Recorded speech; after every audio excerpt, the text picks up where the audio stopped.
Comfrey, is it any good? Well, yes, but no.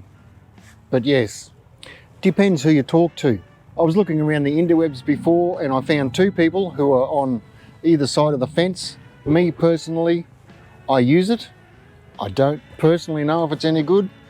I don't know if it works or doesn't work, but that doesn't stop me from using it. But Robert from gardenmyths.com says meh, and Morag from our permaculture YouTube channel raves about it, thinks it's great.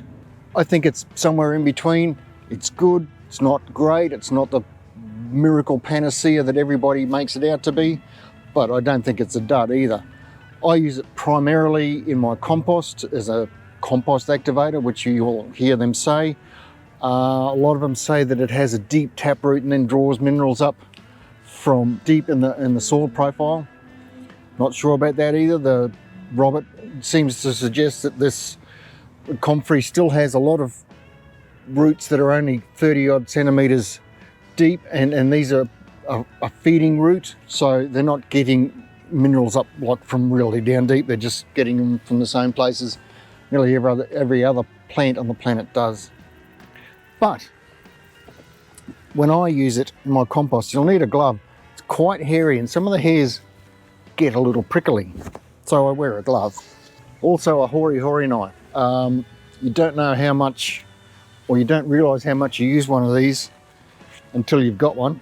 And if you do want one, you can get it from Shogun Tools, and I'll leave a link. I'll leave a link for Robert from Garden Myths, I'll leave a link for Morag Gamble, and I'll leave a link for Shogun Tools in the description below as well. But all you do is, or all I do, just cut it off.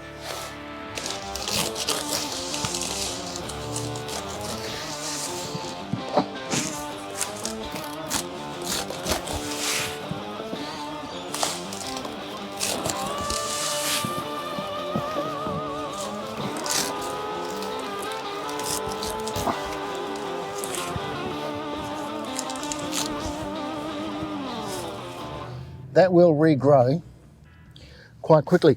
The other thing I wanted to mention about Comfrey is that it is a plant that does enjoy moist conditions.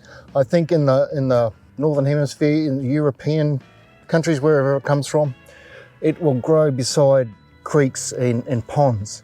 So it does like it quite moist. And I do know that when it gets really dry here, that it struggles and wilts quite quickly.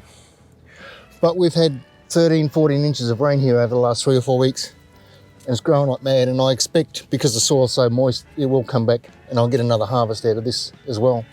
I have got it scattered all over the place, so every time I'm mixing up or making a new batch of compost, I'll add a layer of 2 of the Comfrey in it each time.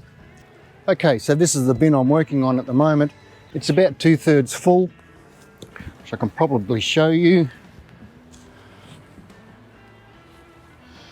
So it's about 2/3 full. Oh, yep, about 2/3 full. And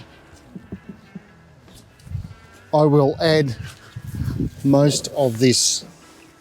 So Comfrey, obviously Comfrey is the nitrogen part or of the equation for compost, where you got your carbon nitrogen ratio. So what I also have, apart from Comfrey, is I get a load of this.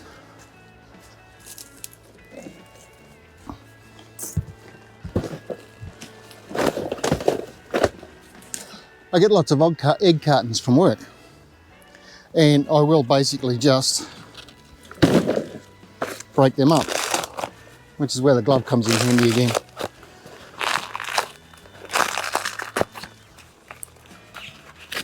They also leave all the eggshells in the cartons. As they crack them, they just put them in. So I get a great source of calcium from the eggshells, carbon from the egg cartons, which break down quite quickly, nitrogen from the Comfrey. It's all good. Go and have a look at those other websites, see what you think, but Comfrey, I do use it, and I do think it's okay, but not any better or any worse. I could fill it up with copper peg weeds and I think it would be pretty much the same. So that's my take on Comfrey, or Comfrey in the compost, or Comfrey, is it any good? Yes, no, maybe. Let me know what you think. Let me know in the comment section below. Love to hear from you. And if you haven't already, please subscribe and like this video, and I'll catch you in the next one. Cheers and bye for now.